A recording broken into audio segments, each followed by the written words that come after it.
आज क्या मामला था? आज 10:30 बजे ऑर्डर्स विद डिफेक्ट में 3 केसेस लगे हुए थे। सुबह में केस टेकअप हुआ।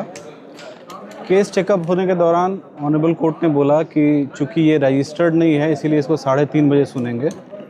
फिर 3:30 बजे सुनवाई हुई।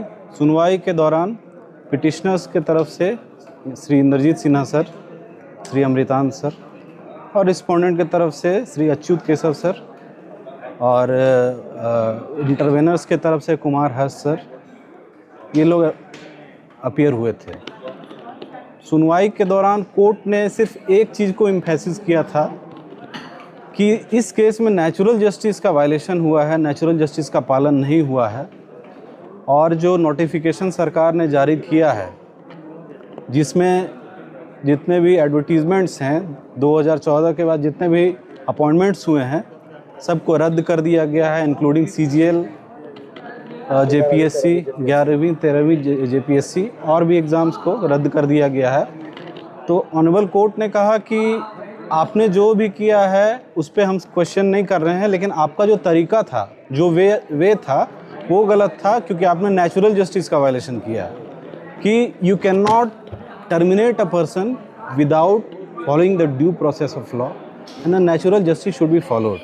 एंड देयरफॉर इसमें ऑनरेबल कोर्ट ने कहा कि आपको जो भी करना है आप करिए, हम नहीं उससे मतलब रखते हैं, लेकिन एटलीस्ट लॉ को ताक पर रख कर आप कुछ भी नोटिफिकेशन या कुछ भी ऑर्डर पास नहीं कर सकते हैं। अंततः ऑनरेबल कोर्ट ने जो स्टे के लिए 3 इश्यूज़ होते हैं उसको डील करते हुए prima facie case, balance of convenience और इर्रिपेरेबल लॉस और इंजुरी, इन तीनों को डील करते हुए ऑपरेशन, इम्प्लीमेंटेशन और एग्जीक्यूशन ऑफ द नोटिफिकेशन जिसके बेसिस पे जिस सब कुछ रद्द हुआ था उसको स्टे कर दिया है। अगली सुनवाई 15 सितंबर को होगी। इस बीच में सरकार को समय दिया गया है कि आप अपना जवाब दाखिल कीजिए, काउंटर एफिडेविट दीजिए 3 हफ्ते के अंदर, और 15/9 को अगली सुनवाई रखी है। फिलहाल इंटरवेंशन एप्लीकेशन पे उन्होंने वैसा कुछ नहीं कहा है क्योंकि वो रिकॉर्ड में नहीं था।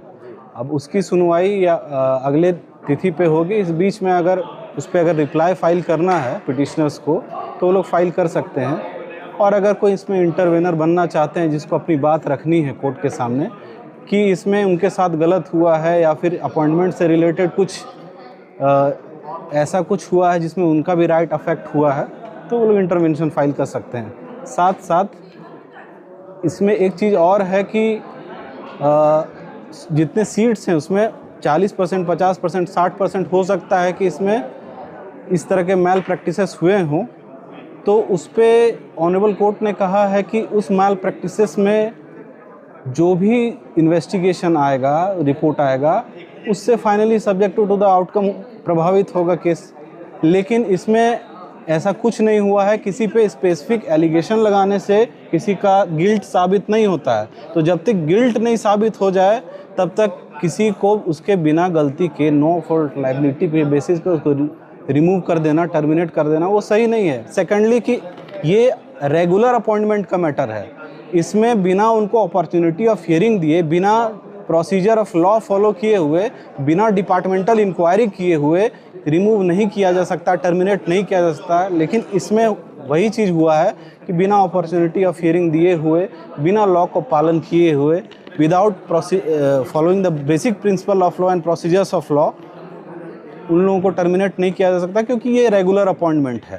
सर सवाल रहेगा मेरा, जैसे कि 17 तारीख को रात को नोटिफिकेशन आता है कार्मिक विभाग की तरफ से, इसमें 22 परीक्षा को रद्द कर दिया जाता है और 23 परीक्षा को लेकर जांच की बात जी, तो 22 परीक्षा पर स्टे लग गया जो रद्द हुआ था। बिल्कुल, वो इंटायर नोटिफिकेशन जिसके बेसिस पे सारे एग्ज़ाम्स को रद्द किया गया, उस नोटिफिकेशन पे के एग्जीक्यूशन, ऑपरेशन और इम्प्लीमेंटेशन पर ही रोक लगा दिया गया है। जो जैसे CGL के कर्मचारी हैं जी, 11th JPSC के जो अधिकारी हैं, वो जी, सब अपने जॉब पे सब लोग प्रोटेक्ट हो गए हैं और डायरेक्शन भी दिया गया है कि वो लोग कंटिन्यू वर्क करेंगे।